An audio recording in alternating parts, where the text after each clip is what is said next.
बसा उत्तराखंड प्रकृति की अमूल्य धरोहर है। इस धरोहर में कुमाऊं के प्रवेश द्वार बिंदुखत्ता के आंचल में स्थित हाट कालिका का मंदिर पौराणिक काल से परम पूजनीय है। इन्हें बंगला, विष्णु ललिता, विष्णु शंकर भामनी, बहुला, वेद माता, महाविष्णु कुष्ठरूपी, महामत्स्या, महाकुर्मा, महावारा रूपणी, नरसिंह प्रिया, रम्या, वामना, वटु रूपणी से अनेक नामों से पुकारा जाता है। आज देवी के इस पावन दरबार में केंद्रीय रक्षा राज्य मंत्री माननीय श्री अजय भट्ट जी ने अपने आराधना के श्रद्धा पुष्प अर्पित किए। आइए मैं सीधे लिए चलता हूं आपको उनके सानिध्य में कि उन्होंने क्या कुछ क्षेत्र की सुख, समृद्धि एवं मंगल कामना को लेकर के क्या मां के चरणों में अर्पित किया। सीधे लिए चलते हैं। भट्ट जी, आपका बहुत बहुत स्वागत है और आपसे आज यह जानना चाहेंगे कि आज आप विश्व की सर्वश्रेष्ठ शक्ति हाट कालिका माता की जिसका गुणगान शब्दों में नहीं किया जा सकता है, स्कंद पुराण के मानस खंड में जिनकी महिमाएं भरी पड़ी है, ऐसे दरबार में जिस दरबार की ज्योति बिंदुखत्ता में स्थापित है, उस दरबार में पहुंच करके आज आपने अपने आराधना के श्रद्धा पुष्प मां हाट कालिका को समर्पित किए। तो इस अवसर पर स्थानीय जनता के नाम अजय भट्ट जी का क्या रहेगा पैगाम, दो शब्द के रूप में संदेश। मां शक्ति स्वरूपा है और हमेशा पुत्र अगर कोई गलती भी करता है, जिस तरह से माँ उसे माफ़ करती हैं, वैसे ही माँ का स्वभाव है। पुत्र कुपुत्र हो सकता, माता कभी कुमाता नहीं होती है। हम सबकी रक्षा करने वाली हैं। हमारे रोग, दोष, शोक, संताप इनको हरने वाली हैं और श्रद्धा, भक्ति, ज्ञान वृद्धि करने वाली हैं। और जो हमारे दुश्मन हैं, हमारे बैरी हैं, उनको समाप्त करने वाली हैं अगर कोई शुद्ध मन से माँ को याद करता है। जयंती मंगला काली, भद्रकाली, कपालिनी, दुर्गा, क्षमा, शिवा धात्री, स्वाहा स्वधा नमोस्तुते। ये माँ का जो मंत्र है, ये अमोघ मंत्र है, ये बहुत ही उच्च मंत्र है। ये बल देता है, नैतिक साहस बढ़ाता है, आपके अंदर की बुराइयों को दूर करता है। माँ के जितने बार दर्शन किए जाएं उतना कम है। दुष्टों का संहार माता ने काली के रूप में किया है। 9 दुर्गाएं हैं, महाकाली, महालक्ष्मी, महासरस्वती। ये जो माताएं हैं, ये अद्भुत शक्तियां हैं। 9 दुर्गे माताएं अद्भुत शक्तियां हैं, माताओं की शक्तिपीठ। अभी हमारे देश में तो हैं, देश से बाहर भी ये अद्भुत शक्तियां हैं।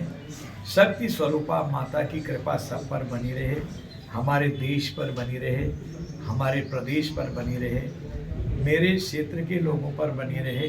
क्षेत्र तो सब अपना ही है, मेरा क्षेत्र तो पूरा देश ही है। और विश्व में शांति आए और जो असामाजिक तत्व हैं, जो राक्षसी प्रवृत्ति के लोग हैं, उनकी राक्षसी प्रवृत्तियां समाप्त होके वो देवत्व की ओर आए।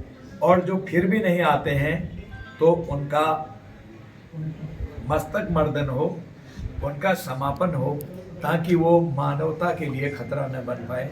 ये मैं प्रार्थना हमेशा करता हूँ। और दूसरा, जब भी मैं पूजा करता हूँ, माँ काम, क्रोध, मद, लोभ, दंभ, पाखंड, छद्म, ईर्ष्या यह हर मनुष्य में है। ये न्यून होते जाए, कम होते जाए, ये आंतरिक दुश्मनों का नाश हो।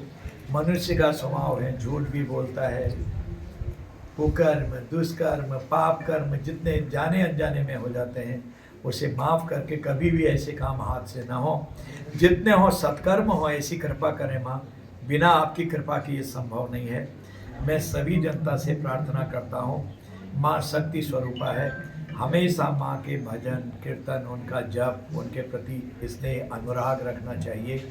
वो आपकी हर संकटों को चुटकियों में दूर कर देती हैं और आपकी मनोकामनाओं को, हम सब की मनोकामनाओं को भी चुटकियों में पूरा कर देती हैं। ये माँ शक्ति स्वरूपा का अपना जो है व्यक्तित्व है, उनका आशीर्वाद रहता है और दुश्मनों का वो एकदम से नाश करती हैं, दुष्ट प्रवृत्तियों का नाश करती हैं। ये माँ का अपना एक स्वभाव है इसलिए माँ में विनम्रता पूर्वक हम हमेशा माँ के श्री चरणों में अपनी आराधना करें, जो मांगेंगे वो मिलेगा। बहुत सुंदर बाबा जी आपने कही, माता महाकाली और भद्रकालिका का आपने जिक्र किया। गंगावली क्षेत्र में जिस स्थान पर माता महाकालिका का मंदिर है और कमशार घाटी में जिस स्थान पर माँ भद्रकाली विराजमान है, उन क्षेत्रों में ऐसे अनेक गुमनाम तीर्थ हैं जिनमें कोटेश्वर की गुफा है, शैलेश्वर की गुफा है, लंकेश्वर की गुफा है, भृगुतुंड की गुफा है जहाँ भृगु ऋषि ने तपस्या की। ऐसे ही भद्रकाली क्षेत्र में राजा दिलीप की तपोभूमि चंडिका देवी का दरबार है, धौलीनाग, फेड़ीनाग सहित अनेक नाग मंदिरों की श्रृंखला है। लेकिन ये तमाम क्षेत्र गुमनामी के साए में गुम हैं। आप अपने स्तर से इन क्षेत्रों को प्रकाश में लाने के लिए अब क्या हमारी सरकार जी कई जगहों से सर्किट बना रही है, कई प्रकार के। धीरे धीरे ये सर्किट से जुड़ेंगे और धीरे धीरे इस ओर भी ध्यान जा रहा है। ऐतिहासिक महत्व है कई चीज़ों का, इतिहास में लिखा हुआ है, वर्णन है उनका। वो तप स्थली रही है ऋषि मुनियों की, लेकिन वो गुमनामी में है। वास्तव में उनको उभारना हमारी सरकार का परम कर्तव्य है। हम इसमें काम भी कर रहे हैं। जैसे एन ऑटोबायोग्राफी ऑफ ए योगी, जिसका हिंदी में है योगी कथामृत जी, वो गुफा यही है जहाँ पर महाअवतार बाबा जी ने लाहिड़ी महाशय को योग की दीक्षा दी और आज वो संसार में योग यहीं से फैला। और आपको पता होगा लाक्षा ग्रह भी यहीं पर है जी, जहाँ पर पांडवों को मारने का षड्यंत्र रचा गया। भगवान शिव जी ने माता पार्वती जी से जहाँ विवाह किया, आप उस नाम को जानते ही होंगे, त्रिजुगी नारायण। त्रिजुगी नारायण भी हमारे यहाँ पर ही है। और अगर आप कभी पिथौरागढ़ जिले में जाएंगे तो आप देखेंगे कि ऊपर बहुत बड़ा मैदान है और नीचे इतना सा रास्ता है। नीचे जाएंगे तो बासुकी नाग है और ऐरावत हाथी है। गंगा यमुना की तर्ज पर दो नदियां बह रही हैं और वहाँ चिड़िया चहचहा रही हैं। एक नया जीवन है वहाँ। आपने देखा है वो किसी ने वहाँ पाताल भुवनेश्वर पे हमने किताब लिखी, आपने ही विमोचन किया। हाँ, मैं इसलिए बता रहा हूँ कि आप तो विद्वान हैं, जितने विद्वान आप हैं और आध्यात्मिक गुरु भी हैं। एक से एक आध्यात्मिक किताबें आपने लिखी हैं, मैंने बहुत सारी किताबें पढ़ी भी हैं आपकी।